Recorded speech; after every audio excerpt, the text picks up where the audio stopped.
ಅಂತ ಮುಟ್ಟಾಳ ಅಧಿಕಾರಿಗಳು ಈ ಸರ್ಕಾರದಲ್ಲಿ ಇದ್ರೇನು ಬಿಟ್ರೇನು? ಆ ಮಾಂಸ ಯಾವ ಪ್ರಾಣಿಗೆ ಸೇರಿದ್ದು ಅಂತ ಹೇಳಕ್ಕೆ ನಮ್ಮ ಫಾರೆಸ್ಟ್ ಅಷ್ಟು ಇನ್ನೆಬಿಲಿಟಿನ ಅವ್ರಿಗೆ, ಅಷ್ಟು ನಾಲೆಡ್ಜ್ ಇಲ್ವಾ ಅವ್ರಿಗೆ? ನನ್ಗೆ ನಾನು ಅಲ್ಲಿ ಜೀವನ ಮಾಡಿ ಮಲೆನಾಡಲ್ಲಿ ನಾವು ಕಾಡು ಕುರಿ ಮಾಂಸ ಯಾವುದು, ಈ ಜಿಂಕೆ ಮಾಂಸ ಯಾವುದು, ಹಂದಿ ಮಾಂಸ ಯಾವುದು ಅಂತ ಬೇಕಾದ್ರೆ ನಾವು ಹೇಳ್ತೀವಿ, ತೋರಿಸಿದೆ ಹೇಳ್ತೀವಿ.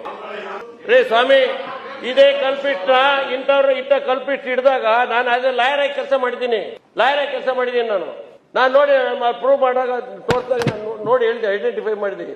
ಆದ್ರೆ ಇವರಿಗೆ ಅಷ್ಟು ಎಕ್ಸ್ಪೀರಿಯನ್ಸ್ ಇರ್ತಕ್ಕಂಥ ಅಧಿಕಾರಿಗಳಿಗೆ ಯಾವ ಮಾಂಸ ಅಂತ ಇವತ್ತವರೆಗೆ ಹೇಳಕ್ ಬರ್ಲಿಲ್ಲ ಅಂತ ಹೇಳಿದ್ರೆ, ಆಯ್ತು ಆ ಮಾಂಸ ಕಡಿದ್ರಲ್ಲ, ಇಷ್ಟು ಸಿಬ್ಬಂದಿ ಇದ್ರಲ್ಲ, ನಿಮಗೆ ಇಷ್ಟೊಂದು ಜನ ಮೆನ್ ಇದ್ರಲ್ಲ, ಫೋರ್ತ್ ಆ ಜಾಗದಲ್ಲಿ ಎಲ್ಲಿ ಸರೌಂಡಿಂಗ್ ಅಲ್ಲಿ ಆ ಇನ್ಸಿಡೆಂಟ್ ಆಯ್ತು, ಆ ಪದದಲ್ಲಿ ಹೇಳ್ದ ಸುತ್ತಮುತ್ತ ಹುಡುಕಿದ್ರೆ ಅದ್ರ ಚರ್ಮ ಸಿಗ್ತಾ ಇರ್ಲಿಲ್ವಾ, ಅದ್ರ ಕುತ್ತಿಗೆ ಸಿಗ್ತಾ ಇರ್ಲಿಲ್ವಾ, ಅದ್ರ ಕಾಲ್ ಸಿಗ್ತಾ ಇರ್ಲಿಲ್ವಾ? ಇಂಥ ಪ್ರಾಣಿ ಕೇಳಕ್ಕೆ ಇದರಲ್ಲಿ ಕ್ಲಿಯರ್ ಆಗಿ ಹೇಳ್ತದೆ.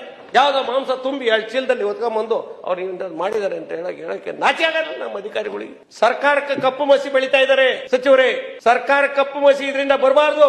Woman life very very important. ಅಮಾಯಕರು ಹಳ್ಳಿಯವರು ಹೋಗಿದ್ದಾರೆ ಬಿಟ್ರಿ, ಒಂದು ಶಿಕಾರಿಗೆ ಹೋಗಿದ್ದಾರೆ. ಏನು ಕೆಲವು ಸರಿ ಏನಾಗ್ತದೆ, ನಾನು ಬೆಳೆಗಳು ನಾಶ ಆಗ್ತದೆ ಅಂತ ಹಂದಿ ಹೊಡೆದಿರೋದು ಉಂಟು, ಬೇಕಾದಷ್ಟಾಗಿದೆ. ಹಂದಿ ಹೊಡೆದ್ರೆ ಅಲ್ಲೇ ಉಣ್ಬೇಕು ಅಂತಿದೆ, ಅಲ್ಲೇ ಸುಡ್ಬೇಕು ಅಂತಿದೆ, ಈ ತರಡ ಉಪಯೋಗ ಇಲ್ಲ ಅಂತ ಸರ್ಕಾರ ಕಾನೂನಿದೆ. ನಾನು ಯಾಕೆ ಹೇಳ್ತಾ ಇದ್ದೀನಿ, ಇಷ್ಟು ಅಮಾಯಕರು ಇಡೀ ಫ್ಯಾಮಿಲಿ ಅನಾಥ ಆಗಿರ್ತಕ್ಕಂಥ ಸಂದರ್ಭದಲ್ಲಿ ಆ ಕುಟುಂಬದ ರಕ್ಷಣೆಗೆ ಯಾರು ಬರ್ಬೇಕು ಸ್ವಾಮಿ? ಅಧಿಕಾರಿಗಳು ಅಂತ ಮುಟ್ಟಾಳ ಅಧಿಕಾರಿಗಳು ಈ ಸರ್ಕಾರದಲ್ಲಿ ಇದ್ರೇನು ಬಿಟ್ರೇನು?